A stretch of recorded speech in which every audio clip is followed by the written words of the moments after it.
পাবনা ঢাকা মহাসড়কে নিয়ন্ত্রণহীনভাবে চলাচল করছে মহাসড়কে চলাচল নিষিদ্ধ রিকশা ভ্যান। আর এসব ভ্যানে প্রতিদিন জীবনের ঝুঁকি নিয়ে যাতায়াত করে অর্ধশত শিক্ষা প্রতিষ্ঠানের লক্ষাধিক শিক্ষার্থী। এদিকে পুলিশের হিসাবে এ সড়কে গত ১.৫ বছরে ১৫৫টি সড়ক দুর্ঘটনায় নিহত হয়েছেন ৯২ জন। বেশিরভাগই অবৈধ যানবাহনের চালক ও যাত্রী। রাতুল ইসলাম সুমনের ক্যামেরায় উৎপল মির্জার রিপোর্ট। পাবনা ঢাকা মহাসড়কের বাঙ্গাবাড়িতে সম্প্রতি দুর্ঘটনার শিকার হয় মহাসড়কে চলাচল নিষিদ্ধ একটি রিকশা ভ্যান। এতে প্রাণ হারান ভ্যান চালক এবং পাবনা ক্যাডেট কলেজিয়েট স্কুলের 2 শিক্ষার্থী।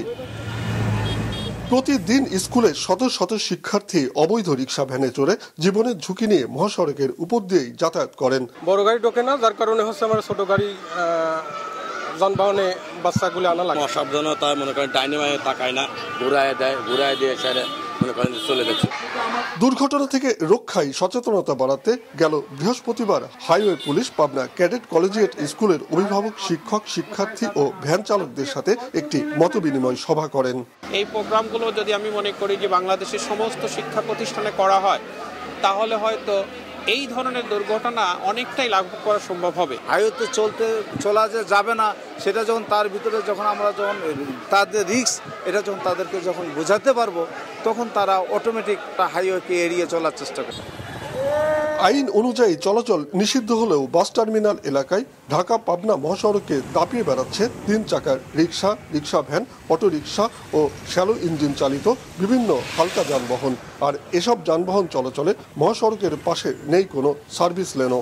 আবার নিজেরাই রিস্ক হয়, বড় বড় গাড়ি ঘোড়া তো সাইড দেয় না। অবৈধ যানবাহনের কারণে মহাসড়কে বিপাকে পড়েন বাস ও ট্রাক সহ বৈধ যানবাহনের চালকেরা। তারা জানান, অবৈধ যানবাহনের কারণে সড়কে প্রায় ঘটছে দুর্ঘটনা। সিএনজি এবং অটো এদের চলার কোনো আইন কালাম নেই। এরা কোথায় থেকে কোন পারে যাবে বলতে পারবে না। চলাচল বন্ধ করা লাগবে, না হয় নিয়ন্ত্রণের মধ্যে চলাই দেওয়া হবে। হাইওয়ে পুলিশের হিসাবে গত 1.5 বছরে পাবনা ঢাকা মহাসড়কে 155টি দুর্ঘটনার মধ্যে 70টিতে দুর্ঘটনার শিকার হয়েছে চলাচল নিষিদ্ধ 3 হুইলার মোটরযান। এসব দুর্ঘটনায় নিহতদের মধ্যে 51 জনই 3 হুইলারের আরোহী।